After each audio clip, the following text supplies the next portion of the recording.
Welcome to the Coaching Revealed podcast series on health and wellness coaching. I'm one of the podcast hosts, Austin Matzelle. In today's episode, I'm joined with Emily Terrani as we interview Dr. Susan Abookire, a Harvard-trained physician and coach who has a career journey that moves from electrical engineering to medicine to forest bathing. Through her coaching practice, Dr. Abookire focuses on teaching residents systems design and healthcare leadership. She shares insights into her coaching approach, which ranges from providing knowledgeable advice to creating a safe space for self-discovery. Furthermore, Dr. Abookire reveals her personal connection to nature and how it influences her coaching practice. She describes how spending time in the forest has helped her gain insights, and it connects her with clients on a deeper level.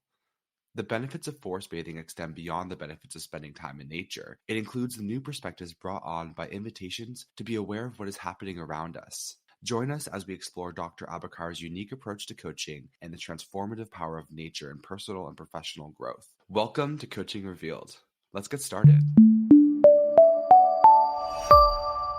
All right. Hi, everyone. And hello, Susan. So great to see you today. How are you? I'm good. I'm great. Thanks. How are you?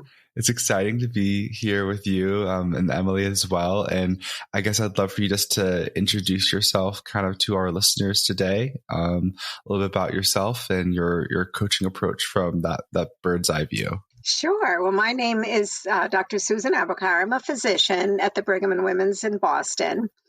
And most of my professional career was as a physician executive. I was in leadership roles in hospitals for over 22 years. Currently, I'm doing a few things that I try to put together for the benefit of the next generation of physician leaders. So I started coaching a few years ago. I guess it was in 2021.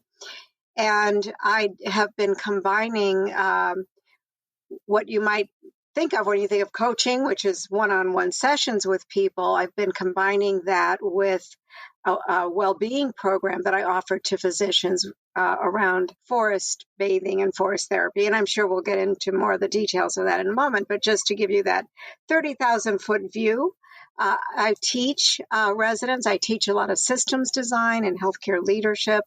And I've been just so thrilled to be expanding this coaching practice, combining it with forest therapy, because it's just been a real joy. That's absolutely amazing. And I did kind of go through your career a little bit before this call. So I saw also you did some time as an engineer. Is that right? That's right. So I started my first career was as an electrical engineer. So if I had to kind of encapsulate, when I was young, I had this kind of combination of nerdy math. I loved electrical engineering and systems design, systems analysis, but I was also really psychologically minded and very interested in the human potential movement. And throughout my career, I've sort of combined or tried to combine my more systematic, my love of systems, the theoretical aspects and but also really the beauty of understanding complex systems. And that's sort of the nerdy part of me, with really making a difference in the real world of patients or of physicians. When you understand like beautiful, complex systems, this is the nerdy part of me talking, and you really see how complex systems function, how they change, how they transform, how we as part of those systems can be powerful agents in that system. That sort of beauty of that, it's sort of the vantage point from which I've tried to lead healthcare systems into transformational change for better healthcare delivery, but also the vantage point from which I've tried to teach and empower individuals to be powerful people in complex systems. It's really interesting to hear how your interests when you were younger have manifested into a career that I'm hoping you find rewarding. How did you stumble into coaching, and how does it play into all of the other parts of your career that you still seem to be using?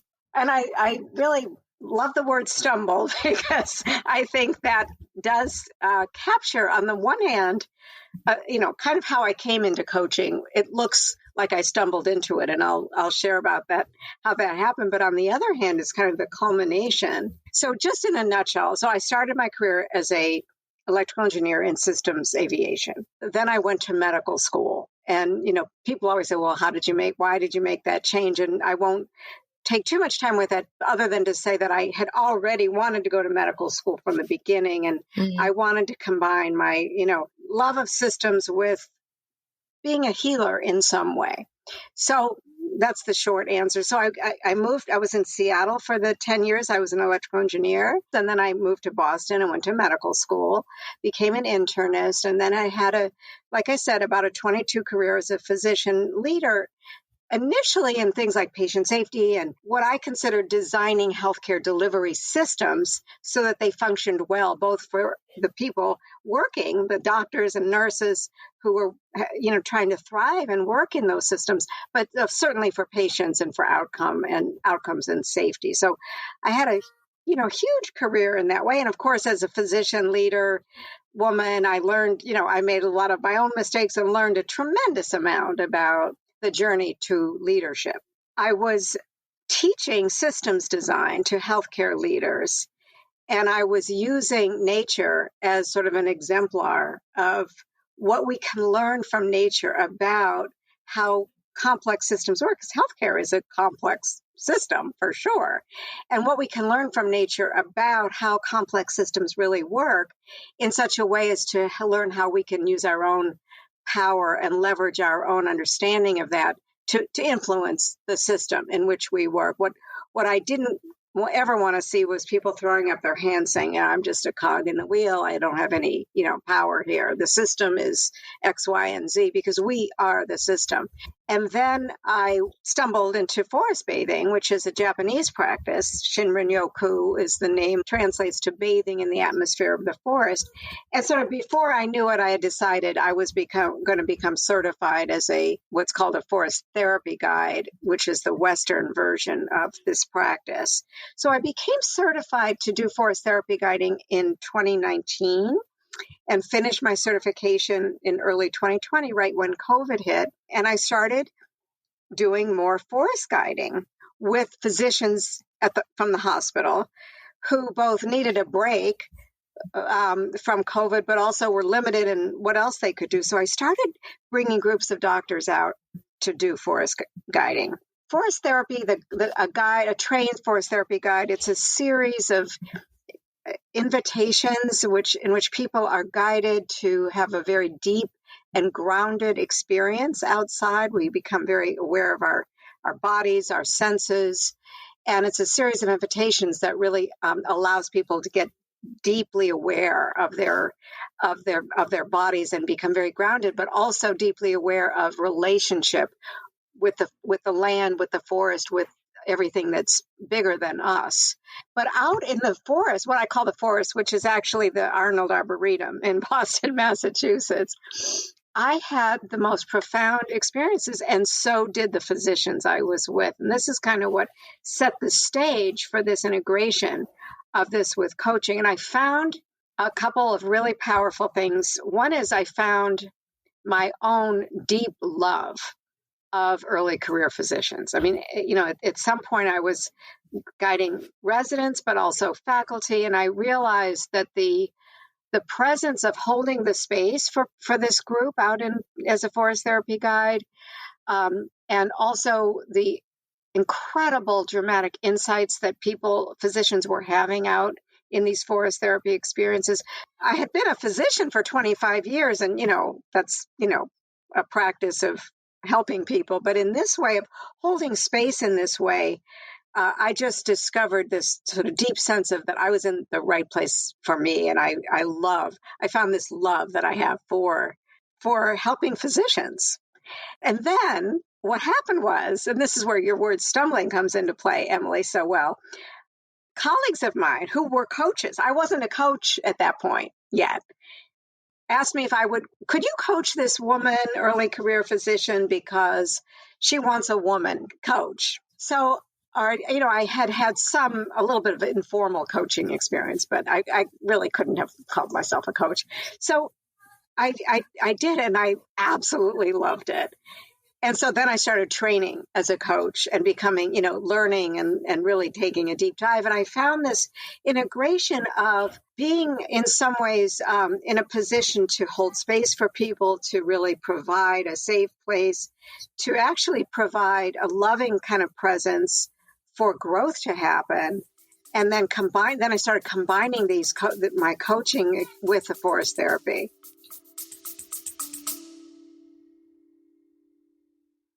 Ready to advance your coaching practice? Join the Institute of Coaching and tap into the world's leading resource for coaching science and professional development. With over 4,000 members across 130 countries, the IOC offers invaluable networking opportunities with an elite global coaching community and innovative learning to broaden your knowledge and keep you at the forefront of coaching best practices. Engage in cutting-edge learning events with world-renowned coaching scholars, from webinars and seminars to discussion groups, research projects, and more. Try any membership free for 30 days. Use promo code IOC Podcast and visit instituteofcoaching.org/join to get started. Wow, that's so fascinating, especially because you have this expertise of understanding the healthcare system at the larger level and how everything is working together. And then it sounds like your forest bathing therapies and the coaching help you focus more on the individual. So I'd love to hear more about what those differing experiences are. And it sounds like you started off as a doctor focused on the system. Did you practice with individual patients for a period?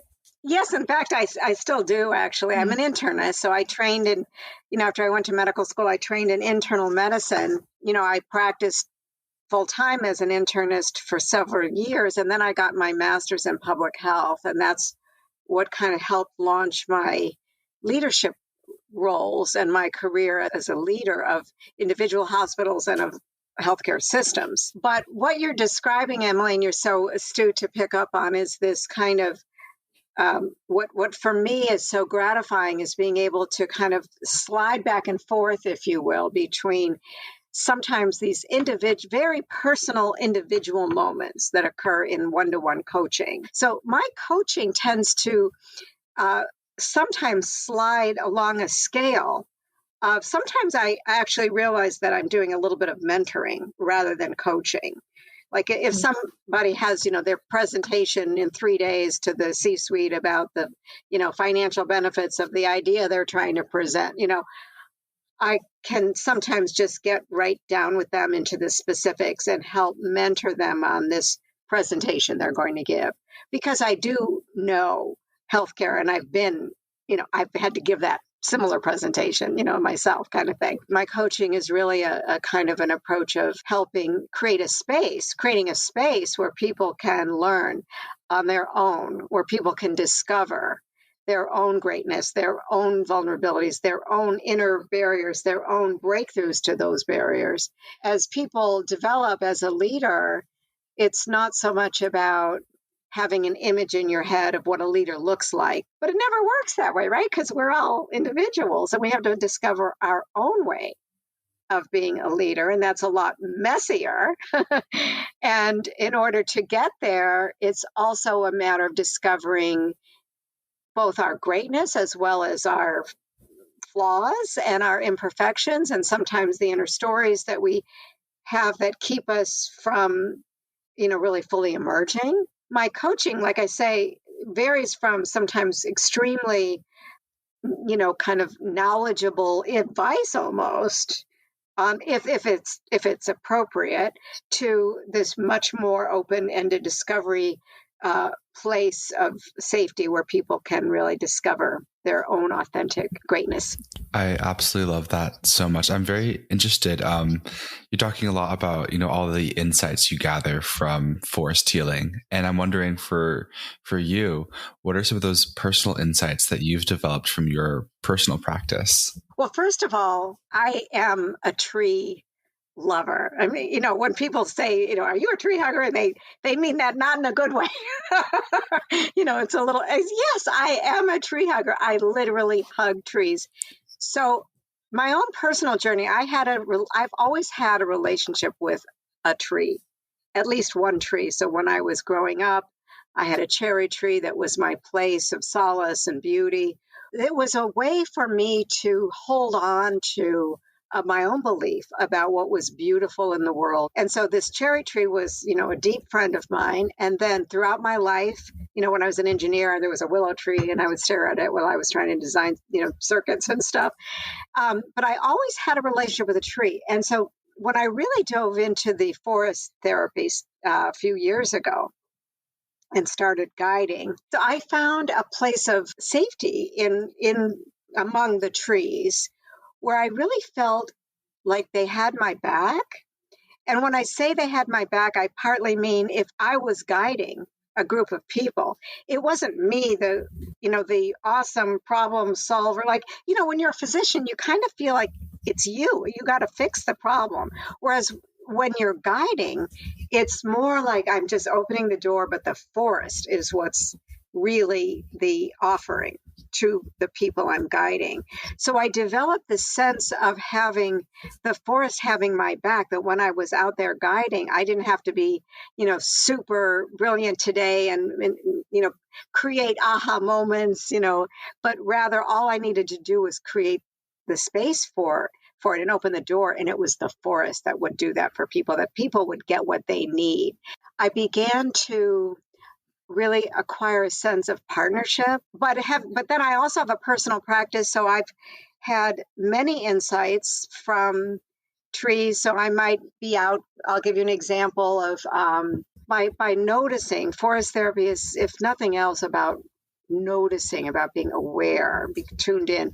You start noticing the movement, the little movement, gentle movement all around you, the little bugs on the ground and the quiver of the leaves and the clouds going by, and this movement of life. And it, for me, has been almost a doorway to joy, to really deep joy, and a deep sense of belonging and being a part of this beautiful universe.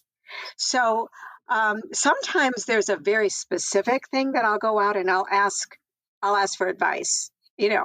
I'll say, I have a sit spot. A sit spot is a place where you just go and be. Mine is just outside my back door. So I would go and I would take my little stool and I would just sit there.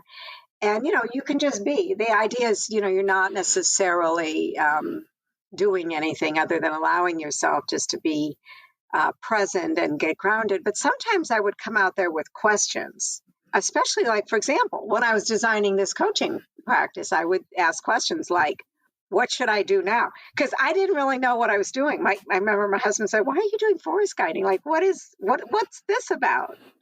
And I honestly said, well, I really don't know exactly, but I think it ought to be part of either healthcare or helping people with well-being.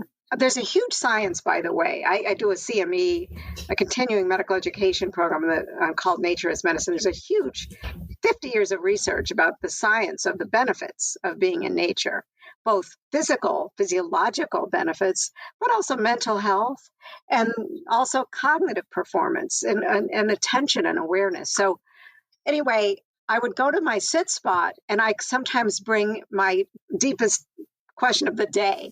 It could be a deep question. It could be not that deep, but it might be something like, well, what should I do next? I do receive answers. It's, not that I'm literally telling you that the trees, talk to me, but in a way I do receive answers. I don't want to try to put the right words to how that happens, but it might not even get the answer immediately, but it opens me up in a way to a deeper wisdom. But if I have to give a presentation or if I have to do something, I want to, be present, I will go out and sit and just smelling the air, picking up the leaves and smelling them and touching things, helps me get grounded. So how do you walk through your clients something like that? Because it's not, you work with your clients in this capacity. So like, what would a typical coaching conversation go around doing this practice? Let me just start by saying what I'm going to call a generic forest therapy session through a series of invitations. It's a very slow guided practice. People become very grounded in their bodies and all, their sense of what they're seeing and hearing and tasting and touching and feeling, and then a series of invitations into more of an imaginal sense of belonging or relationship with the forest. That's a generic sense. But in my coaching sessions, so let's say it was some of these are group coaching experiences. So I might have 8 to 10 people as a group. Let's say it's brand new, so I have no prior experience with these people individually in terms of what their pain points might be or what their dreams and aspirations or what they are. In addition to the sort of generic forest therapy session, I have designed a bunch of invitations that open people up to like leadership experiences, and they're not really designed for physicians, but that's what the group of people that I serve is. So I'll give you an example of a simple invitation this is after people are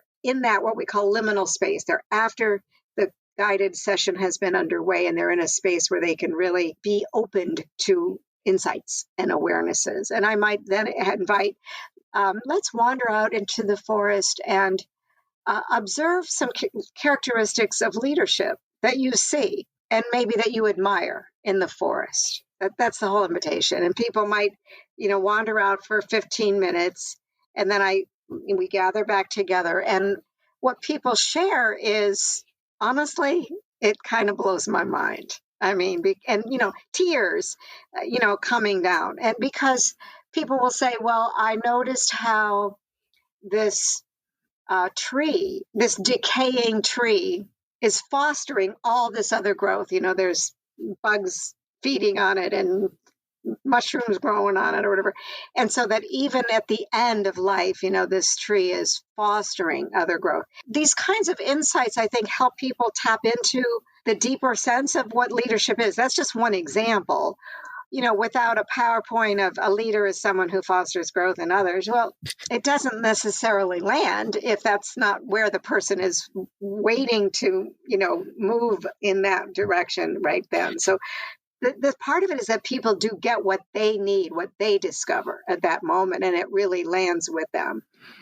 So there's a series of invitations. I have scrolls that I use where, people will I have written these scrolls with these questions, and they'll go wander out into the woods, and then they'll open the scroll. The depth of insight and experience that people have is way beyond what I could teach either in a classroom on leadership or even in a strictly verbal conversation. So when someone's gone into this forest bathing and they have these insights and they have this growth, how do you help them sustain that when they go into the very different system of a medical hospital that's very demanding on them? Right. Well, I'm going to answer that in 2 ways. There's probably more than 2 answers to that. One is that the sort of reverberation or the vibration of that forest therapy experience, it tends to last a few days at least. But it's very raw. Like if you go right from there back to the hospital and you start running, codes or something, it can almost be traumatic. So I have to prepare people to return back to the busy, overly stimulated world we live in. So at the end of the forest therapy session, I help people gently come back into that. In the group coaching practices that I do, where I might have a series of sessions for the group. So let's say a 3-month program where it starts with a forest therapy session. Then we have both one-to-one sessions as well as peer-to-peer group coaching sessions. And we reflect on what we observed and learned and experienced in the forest, but also how that now insight is how we can bring that to use in our work, in our leadership, in the world that we live in. So part of the answer is to supplement the forest therapy experience with actual one-to-one coaching or group coaching, and allow people the space or give people the opportunity to harvest that experience and figure out how they're going to apply it and how does it apply to their work. And a lot of the coaching, of course, is filled with the challenges that people are facing, both external in their professional busy lives and some internal challenges as well. So we kind of use that forest experience as sort of the source of a lot of rich experience, but then we need to come it back and bring it and harvest it in the coaching sessions. But the other thing I want to just say is that I also really try to encourage people throughout to have some kind of a personal outdoor wellness practice. I mean, outdoor can be, like I have these acorns sitting right here at my desk. I mean, a plant can, it doesn't have to be like you go out, and commune with the sky every day, but some kind of a touch point for every person might be different with their own personal practice to sustain the place of deep awareness that fuels some of the change that they're undergoing in their professional lives. Wow. I have a few thoughts that are going around, and I think they're interconnected. I'm going to do my best to do so. But one is there's a lot of science that I know of that proves why nature is so beneficial for health. So I would love to hear if you can speak to some of what you know. And also with that, you're dealing with a group of people where the stereotype of physicians is they really do care about the science and research and hard data. So how do you get the buy-in for them to participate in something like forest bathing, which at face value seems like it's totally opposite? You're bringing them into a more creative, less clinical environment. So just would love to hear about that. Yeah, great. That's a great question. One gift of COVID was that people started appreciating. During 2020 was when I started doing this. People started appreciating the opportunity to go outside.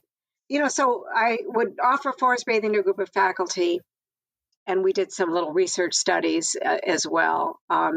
Initially on forest bathing as a well-being practice, as a practice for well-being, burnout and an antidote to burnout. And I remember, like, people would come and they would say, I remember, I won't name his name because he's super famous.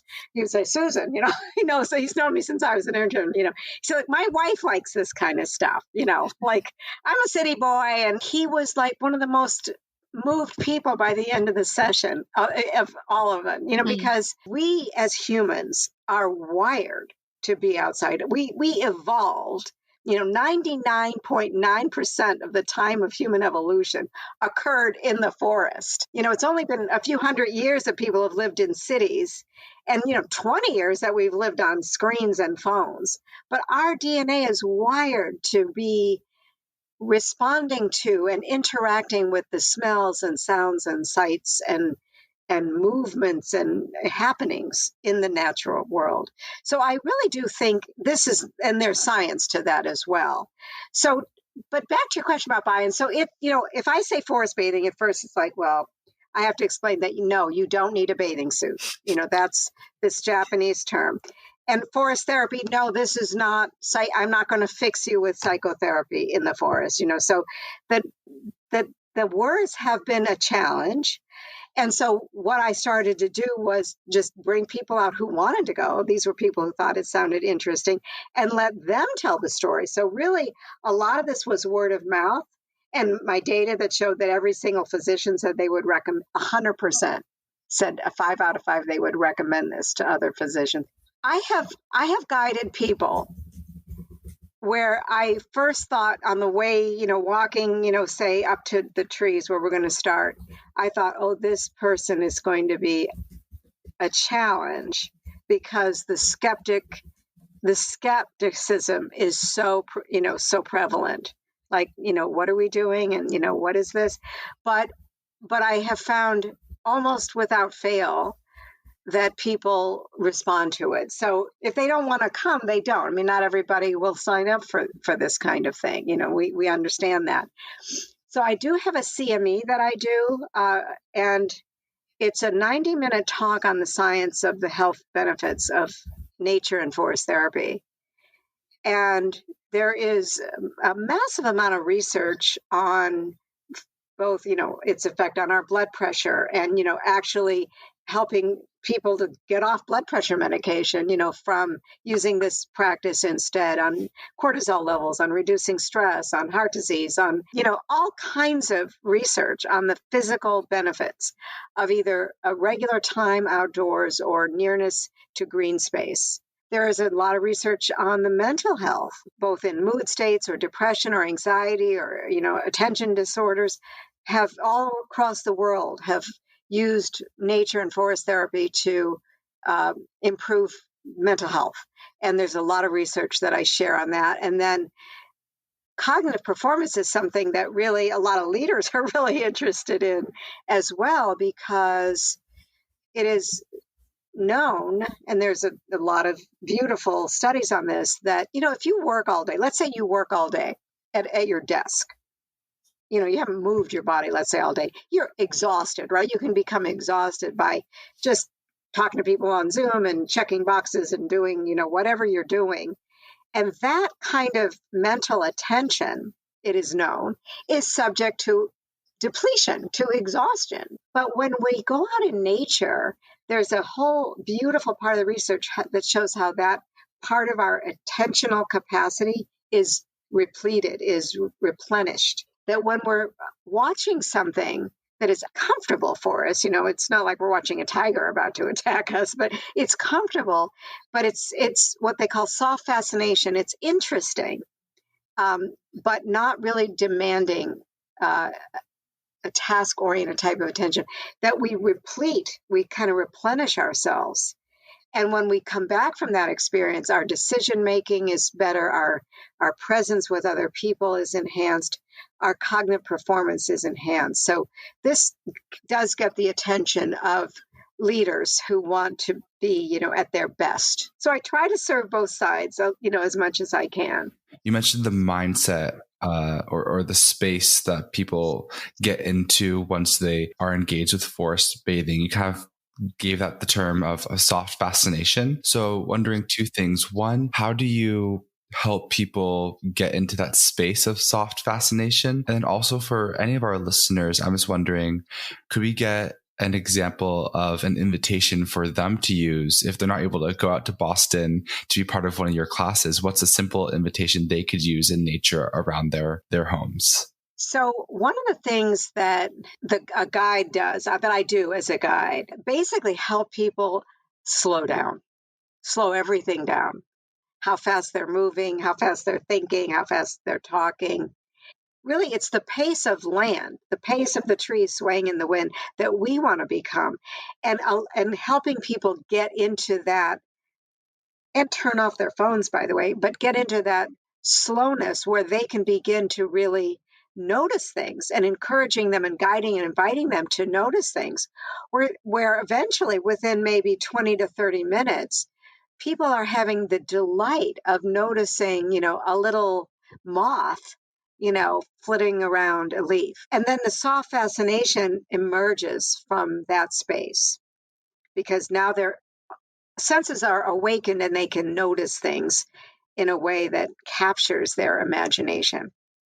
But you also asked for a practice. So one of my favorite invitations and practices that I do, like in a pinch, like if I just need something right now, either go outside or on your porch or lay down by a window, or ideally, maybe go outside if it's, if that's an option, and just take a few minutes first just to be.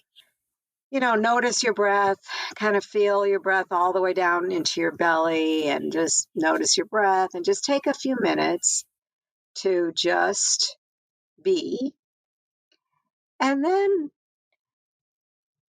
just watch what's moving around you. This is an invitation it has a name, it's called What's in Motion. And it's an invitation to simply watch what's moving. One of my favorites is to lie on my back and watch the clouds move. When was the last time, like you think of like when we were kids, we did that, right? But just to watch what's moving. And if you find your mind zooming along into some other path, just bring it back to just watch what's moving, whatever it is around you in your space, and do it slowly. In other words, not while you're jogging, and you're watching what's moving, but just by sitting. And also because the more still you are, or the more slowly you're moving, or the more time you take to really notice what's moving, you start to see all kinds of movement that you may not have noticed before. So this invitation is to move either very, very slowly or not at all, and just watch what's moving, and keep doing that for like 10 to 15 minutes and see how you feel at that after that. That's one practice. Thank you so much for that. I think we're going to move to wind down. Emily? Yeah, so I'm going to ask you some rapid fire questions. So these will be very succinct answers.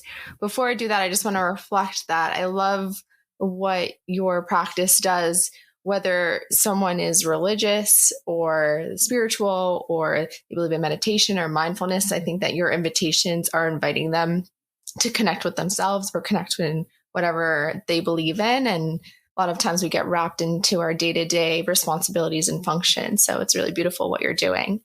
And so with that, I will ask the first rapid fire question, which is, what are 3 things you hope to bring to each coaching session? One is my full presence. I want to bring my full presence, both in mind and body and spirit, so I can really deeply be present for the person. I also want to bring my own sort of the channels of wisdom, not my own personal, like I'm so smart kind of wisdom, but to bring myself as a channel of wisdom, in the sense that, sometimes there are just these moments in a coaching experience where you can connect with someone at a deeper level than intellectual in some ways, and just to be able to bring those moments by keeping myself open to my own moments of insight and share those. The third, I might say, is my curiosity, because I think when we are with someone else and we're accompanying them on their own journey of transformation, of leadership development, it really is about curiosity. Even if we notice something, like maybe they keep saying, oh, I could never do that, rather than say, well, yes, you could, that's a limiting belief.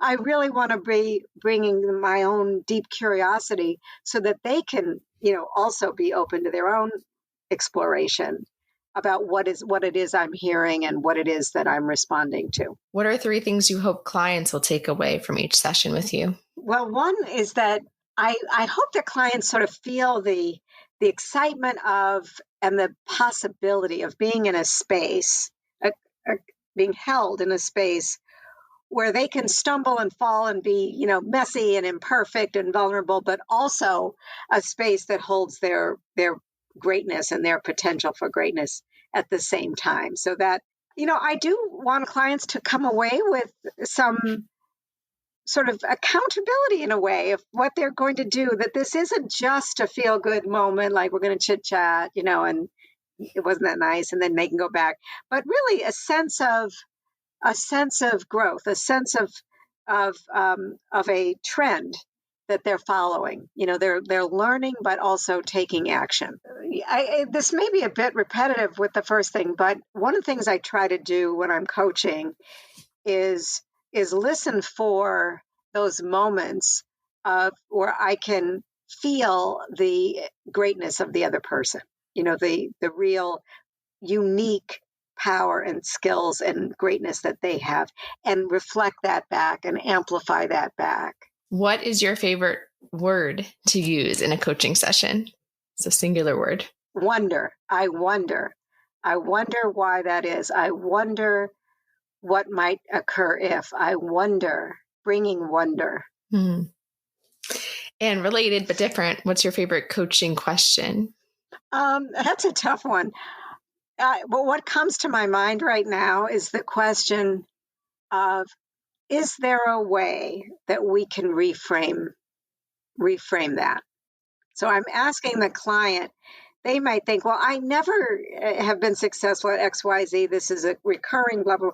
And so I might ask, is there a way we can reframe that, what it is you just said. Mm-hmm. And our final question for today, for someone listening in, what is one thing that you hope they take away from today's conversation? Well, maybe the power of personal well-being as it relates to all of the, not only coaching, but all of the things we do in our lives, whether it's in our relationships or our coaching or our professional, work, the power of well-being, which, might include being outdoors in nature. Maybe it's something else for individual people, but having some commitment to a practice that really resonates with you of well-being, which I highly recommend, just going outside and watching the trees or smelling the air is potentially one, but having some regular practice, I think, is really, really important to stay grounded and joyful, and especially in the world we live in, which is, in some ways really out of sync with how we're really wired to be as humans. That's awesome. Thank you so much. Can you share any publications, any links that you have? How can our followers, our listeners connect with you after this? Can I send them to you so that you could, I'm on LinkedIn, but I also have a website. Mm-hmm. Nature and Systems Institute is my website. I can send you that. Perfect. Yeah, we'll put it in the show link notes. Awesome. Thank you so much for being here with us. Thank you both. Thank you. Thank you so much for having me. It was really a pleasure. You guys are great. Thanks. Thank you. Yeah, this has been an amazing space to get to share with you. So we appreciate the work you're doing.